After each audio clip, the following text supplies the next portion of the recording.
Yo, what is going on, y'all? Man, we had a rough fucking week last week for 288, but man, we're bouncing back this week.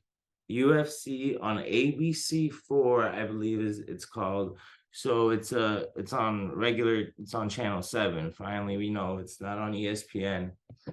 It's an early card too, just so you guys know. I think the prelims begin at 10:45. The first fight starts at 10:45. And I'm just gonna get it right into the main card. I like four fights on this card. I'm gonna get going with Tim Means, UFC veteran, 32 and 14.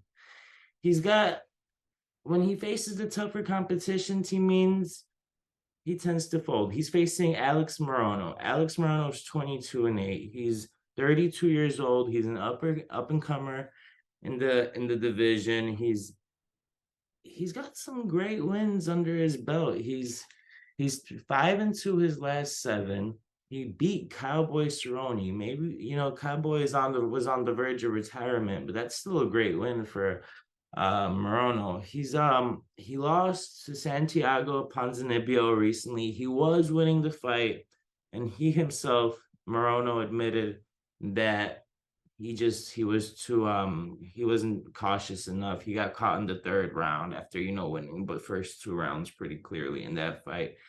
But man, I really love Alex Morono here. Tim Means is just he's had almost 50 fights, 50 professional career fights.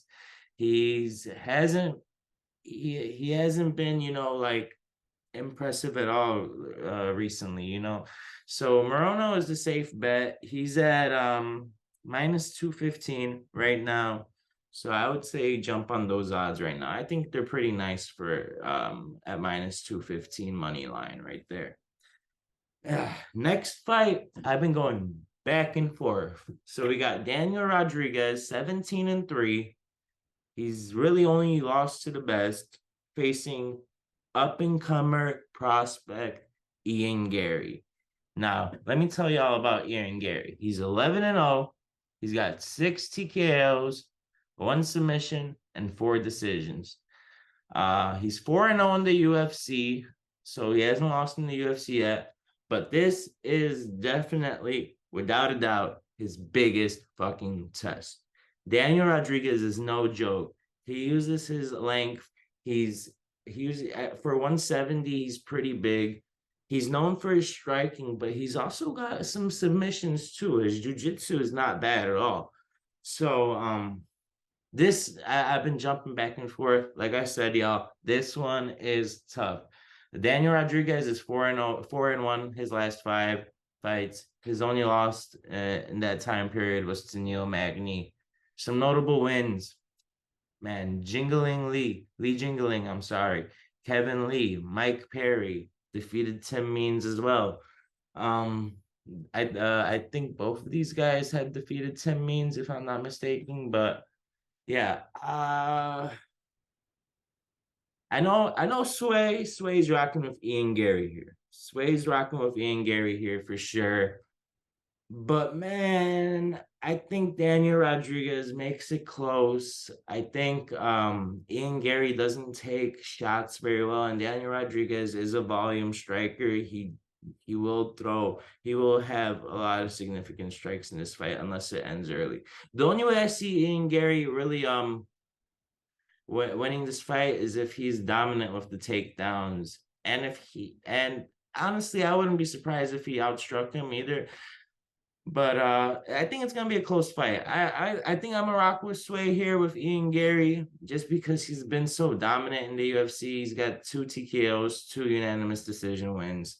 So I'm rocking with Ian Gary for that one too. But it is tough. Like I cannot stress that this is Ian Gary's toughest test, and it's gonna be a close fight in my opinion, unless Ian Gary takes it to the ground early and ends it with a submission in round one or something like that. But I do think it's gonna be a close one. But I think I'm rocking with Ian Gary here as well. I'm just gonna take it's his odds are juiced. It's minus 300.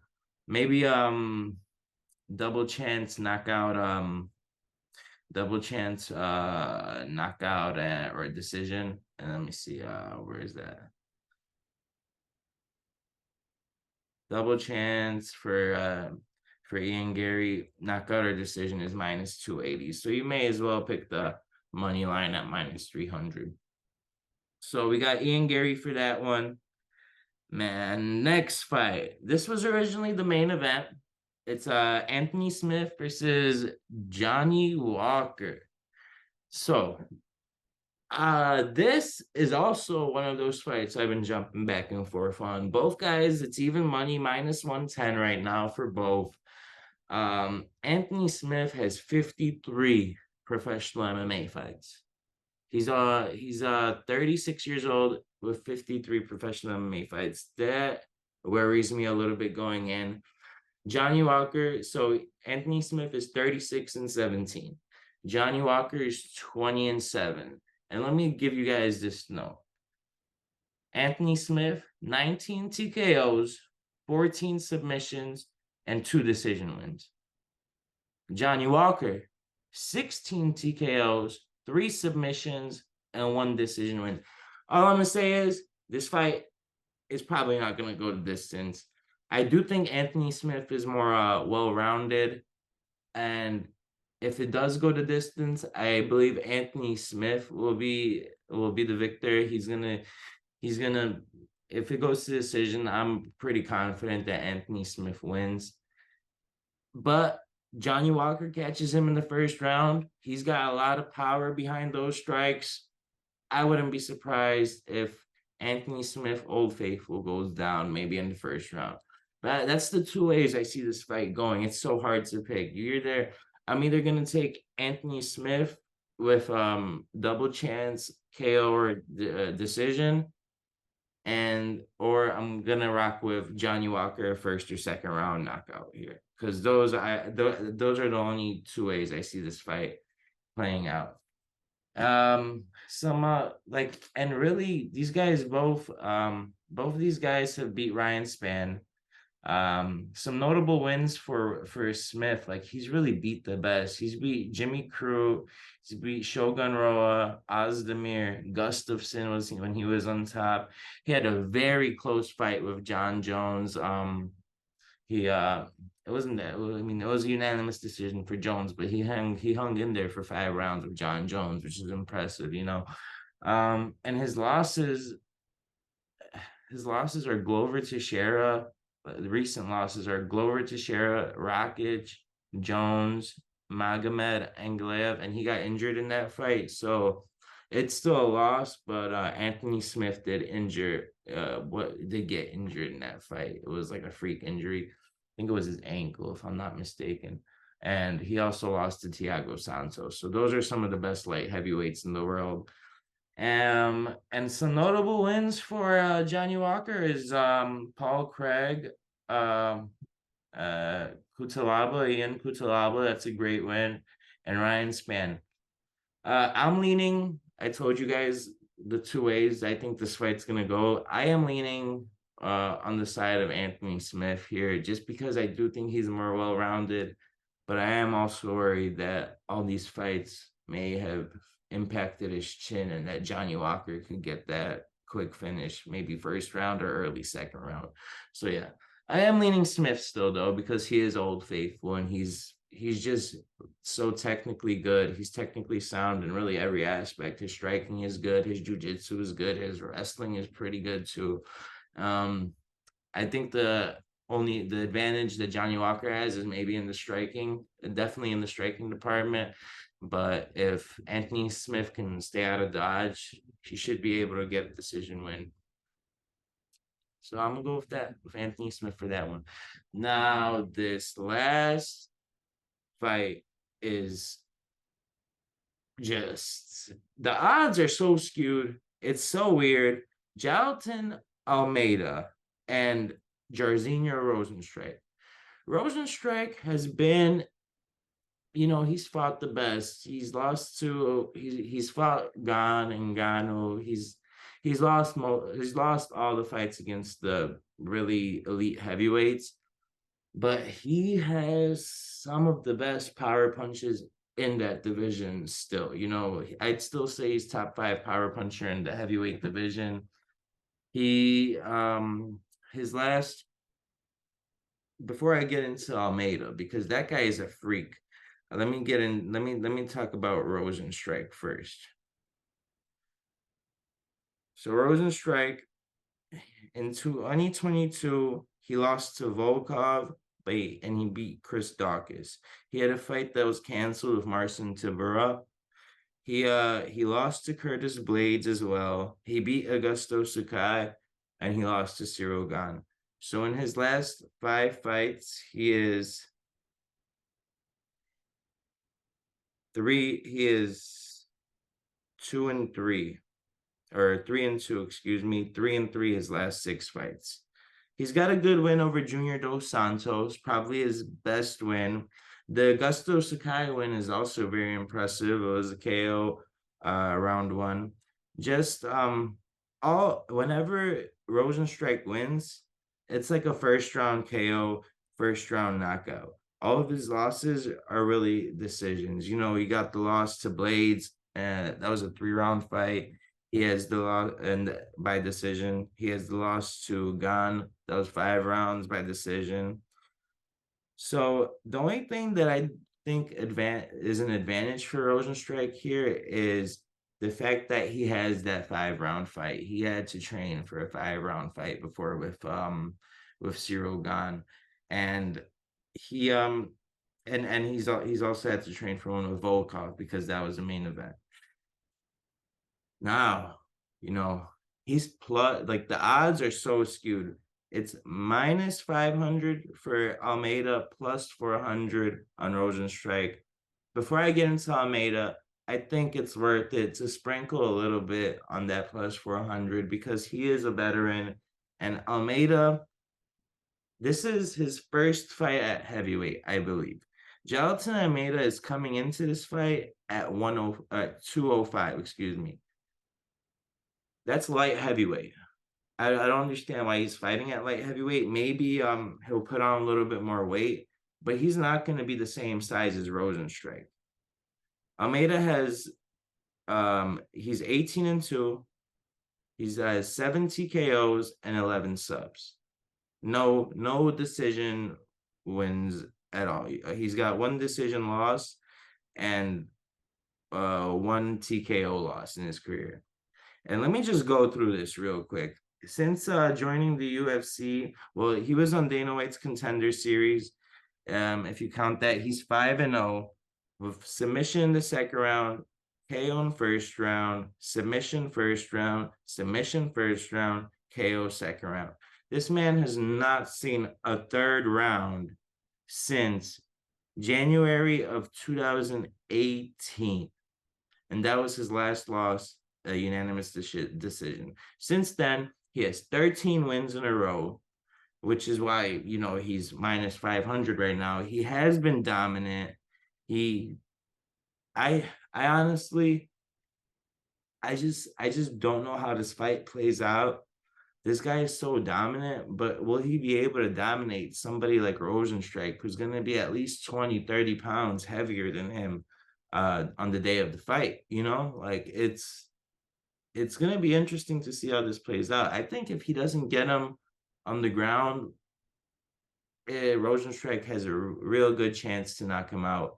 This fight is not going the distance. I'll tell you that right now. Odds for that, I haven't even checked them, but it's probably like minus 1,000 or some shit. And like, for let me just go real quick. Double chance for TKO or submission for Almeida is minus 360. And for Rozenstruik to win by KO plus 475. So basically his money line. You're getting like 75 plus 75 more. I'm rocking with Almeida just because he's on a 13-fight win streak. Rozenstruik has never impressed me too much. He's got the knockout power, but I think Almeida will be smart and he'll be able to evade most of those shots, and he's gonna have a smart fight. He's but it's just so intriguing because this is at heavyweight now. This guy has been doing this at 205 for his whole career. So we'll see. I'm still rocking with Almeida, but do not hesitate to drop a little something, a little 10 or some small money on Rozenstruik knockout because it is very likely too. I mean, he's fought the best of the best. Ngannou, Gan, he's a UFC veteran at this point. That's about all we got for the UFC card. So just to run it back real quick, I think me and Sway and I both have Alex Morono. He's at minus 215 money line odds. And that's Alex Morono over Tim Means. And next we have Ian Gary. It's gonna be a close fight, y'all. I wouldn't be surprised if it's even like a split decision because of how these guys are gonna go at it. Ian Gary at minus 300. We're rocking with him, but be cautious with that one. That's all I'm gonna say. This is his first big test. Daniel Rodriguez used to be like a fucking former street fighter. He's got some impressive wins in his career already. 17-3 versus 11-0 in Ian Gary. We're rocking with Ian Gary, but be cautious with that one. This is his first real test in the UFC. And then Anthony Smith and Johnny Walker, just such a tough fight to call. Like I said, it's even money right now, minus 110. I'm rocking with Old Faithful, Anthony Smith. I think he gets it done. It's a 3-round fight, so he's got to start out quick, and he just can't get hit by Johnny Walker because he got dynamite in those hands. He just has to steer clear. But if you guys do rock with Johnny Walker, I honestly would say all day knockout. I think if you think he's gonna win, I think the only way he does it is by knockout because Anthony Smith's ground game is pretty good for a light heavyweight division. And last but not least, sprinkle a little bit on Rozenstruik knockout, but I'm rocking with Almeida double chance submission TKO minus 360. I think he gets it done. Great. It's gonna be a great card. UFC ABC 4, I think is the card is the official title, and it start the prelims, like I said, guys, 11 a.m. 11 a.m. for the prelims, and main card starts at 1 p.m., I believe. And let me just make sure I got that right for y'all. Now at 2 o'clock for the main card. Guys, never will UFC 288 happen again. That was shameful. We're going perfect this week. Let's go. Like, subscribe, share, everything. Help us out any way you can. We appreciate y'all. Chicago Sports Hub. Tune in, y'all. Peace.